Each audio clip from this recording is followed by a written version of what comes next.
Peace family, 19 Keys tapping in with you. I am live from California, Los Angeles, California, the home of the bad air right now. But that's not what I want to talk to you all about. There's a massive opportunity on the rise right now if you're paying attention.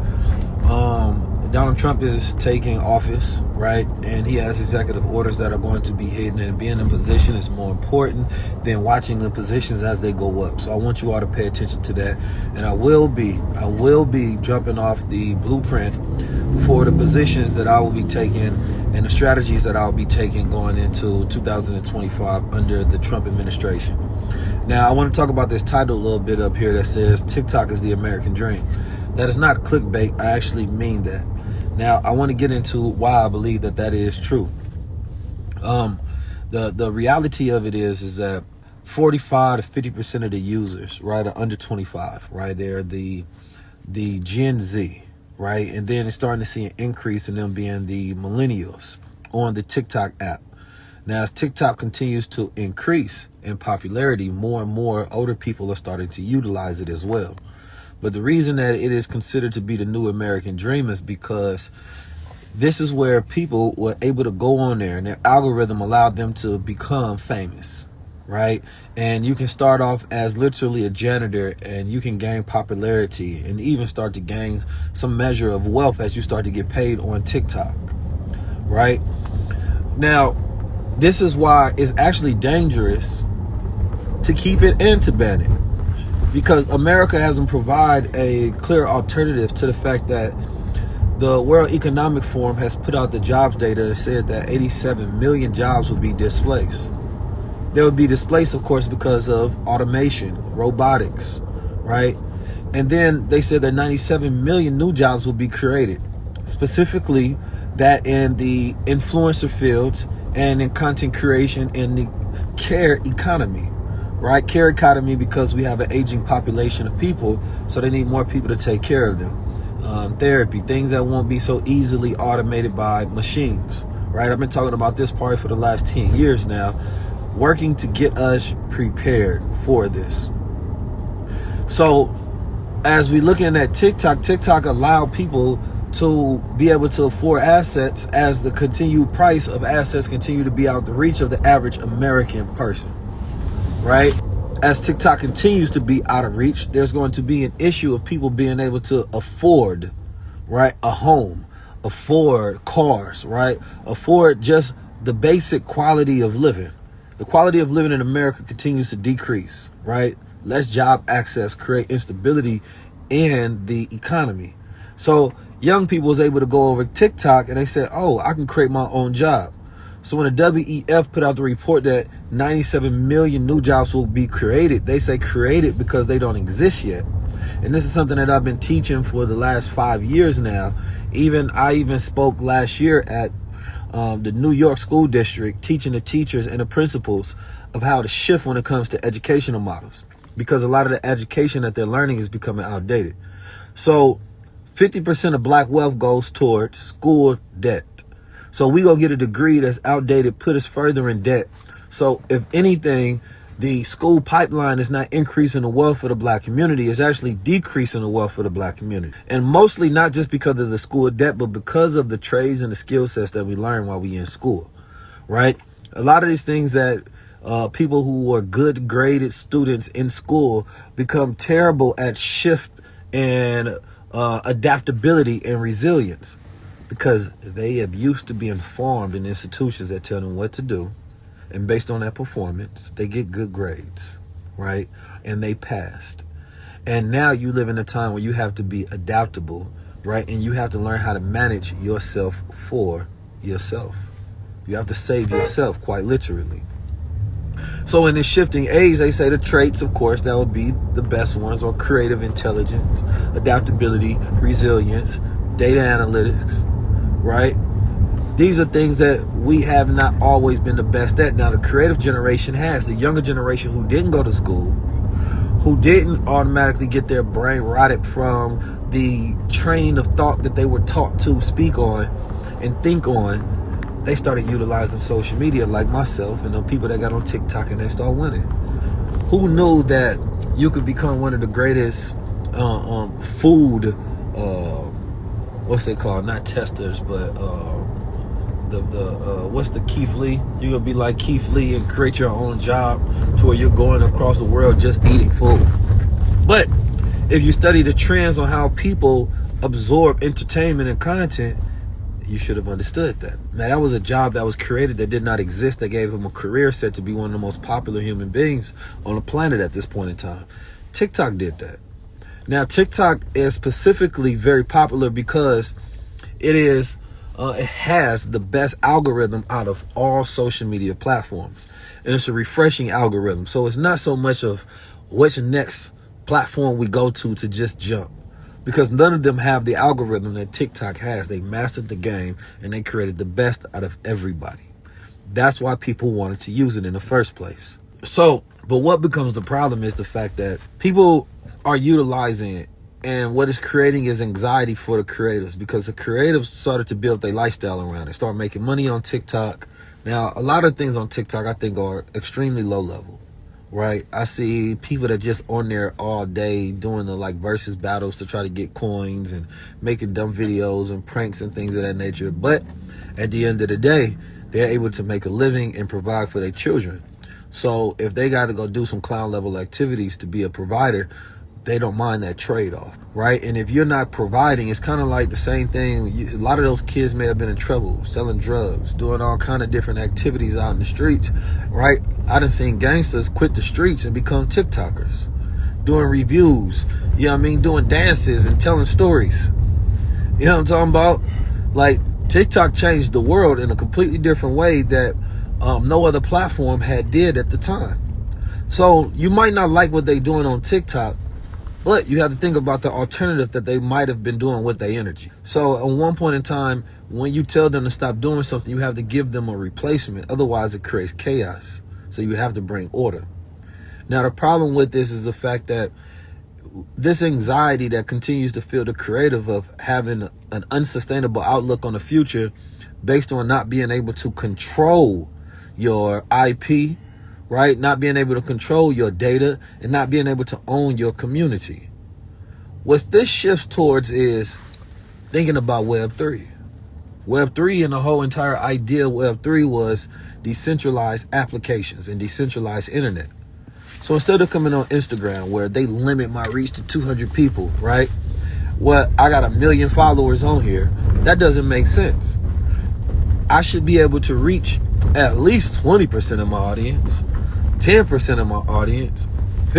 So you spend all these years accumulating and building up an audience of people who follow you because they want to engage with your content. But based on their algorithms, they deem your content not to be worthy. So therefore, they control your growth, right? That's not a good thing. Imagine if all the people that was interested in your product and your content and things of that nature actually got to see it. That would make people way more money. You become millionaires and millionaires and millionaires all over. That would literally spread out the wealth, right? But that's not what they're doing. So therefore, yes, it's smart for people to migrate to different apps, but it's not a solution. The solution would be more so decentralized apps. You look at things like got one called Mastodon. Mastodon is a decentralized application that allows multiple users to create their own servers. So servers is like what we run the Instagram off of. We all operate on the same server, and through that server, they operate with a certain amount of what they call petaflops, and they got another range of petabytes, which essentially means they can run all of the traffic, right, and handle all this activity all at once seamlessly. We might get Instagram fall a couple of times, but for the most part, it's doing pretty well, right? But it's going to get to a point where NVIDIA has just introduced computers with 1.1 petaflop that allows people to be able to process data like they never have before. Essentially, it's going to get to the point where the average person can have their own server farm, right? Just on a laptop. Now, that means that decentralization becomes not just an idea, right? But it becomes viable because it becomes cheaper, right? And people will be able to process it. Now, if you go on Mastodon, it essentially allows you to jump into different servers that you like or you don't like, because some people create rules for theirs. Just like you have Instagram create their rules, TikTok create their rules, YouTube, all these people create their rules. So you can then go create your own, and people can jump on yours, and you can jump in and out of different ones that you decide to use and host yourself. If you don't want to utilize YouTube, you can use PeerTube, another decentralized platform where you can throw up your videos. The problem is that people have not decided that they want freedom, they want liberty. So they just want comfort inside the master's house, but not want their own plantation, so that they can live, construct, and control their own rules, right? So when they don't like Twitter, they jump over to Sky Blue, from one billionaire platform to another billionaire platform. What's the difference? A slight tweak and change in rules, but we live in 2025. If we have quantum computers, artificial intelligence, right, and we're living in this age of intelligence, don't we believe that we should have a better option than just asking, what are you going to do for us, instead of doing for ourselves? So the younger generation will have to be a little more radical for decentralization and going into Web 3, Web 4, where it's not enter the net, it's own the net. So I call it the owner net, right? Where you own your IP, you own your community. Even if you're taking your data off TikTok, take that data, right, and own that data. Learn what it means so that you can utilize it and understand your analytics, because historically analytics is what kept people from owning their audience and building a business off their audience. When you go to a management company for an artist or agency, all they doing is telling you what your analytics mean, where you can go tour at, who you should be selling to, who you shouldn't be selling to. And Instagram or no other platform gives us a deep, detailed analytic dive to where we can make decisions to approve upon that ourselves, because they're trying to make you reliant on them instead of self-reliant. And once you become reliant, you become compliant, right? And that compliance means you won't say or do certain things that will get you kicked off from the activity of having access to the server and the people who use the server. But the value of any city, and these are digital cities, these are digital nation states. The value of the city is the people. If you go to a place, I don't care how nice it is, there's nobody there, it is boring, you don't want to be there, you leave, then you exit.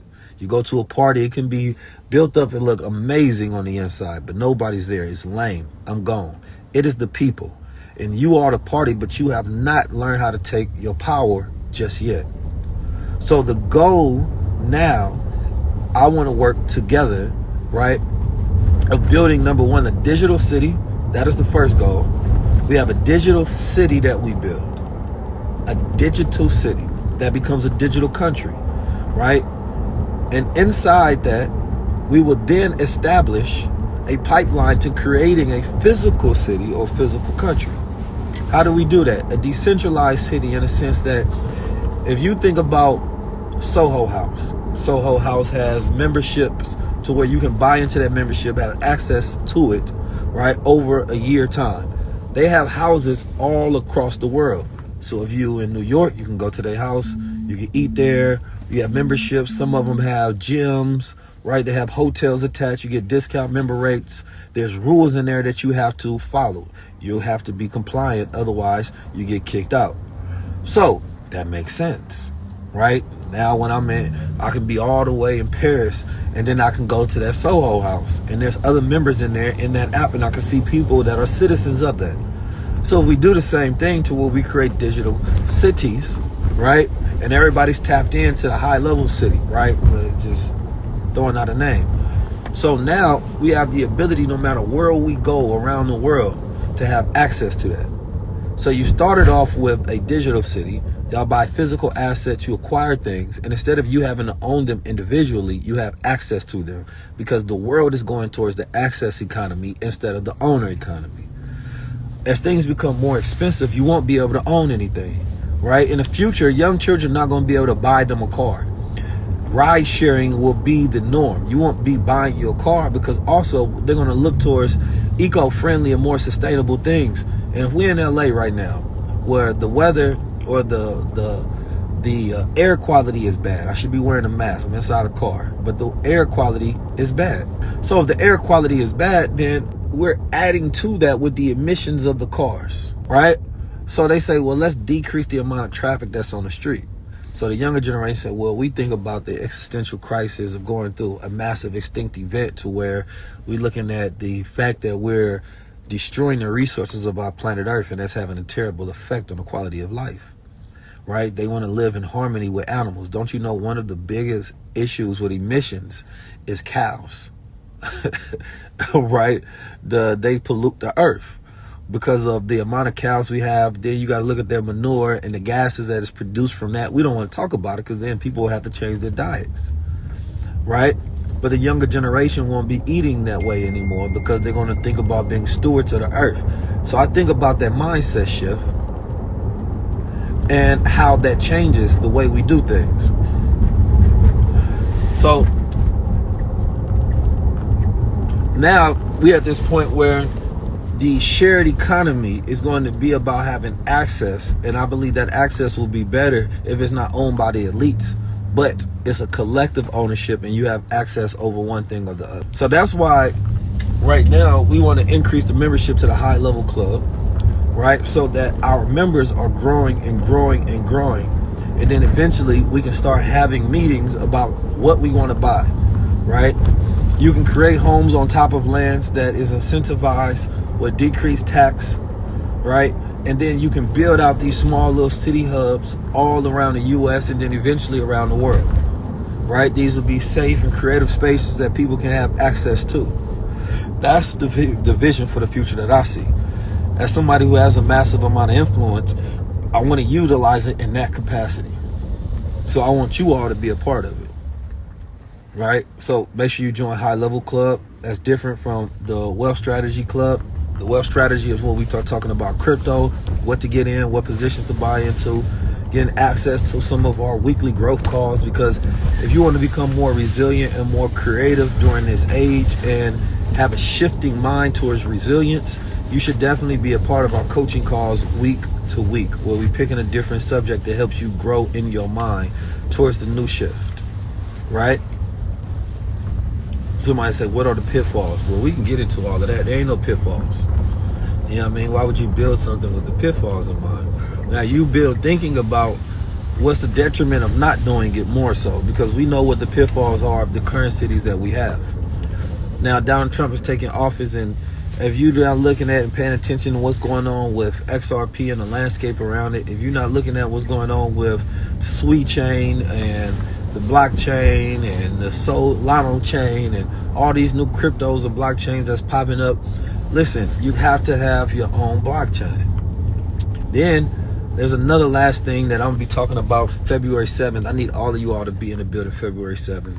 I got all the homies that I invited throughout the building. My brother Wall Street said he can make it.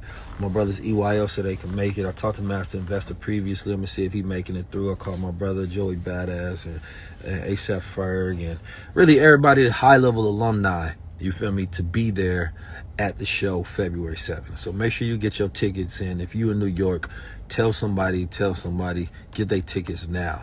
Right, we want this show sold out. My goal is not to just tour around the U.S. I really want to decrease the amount of places that I go to.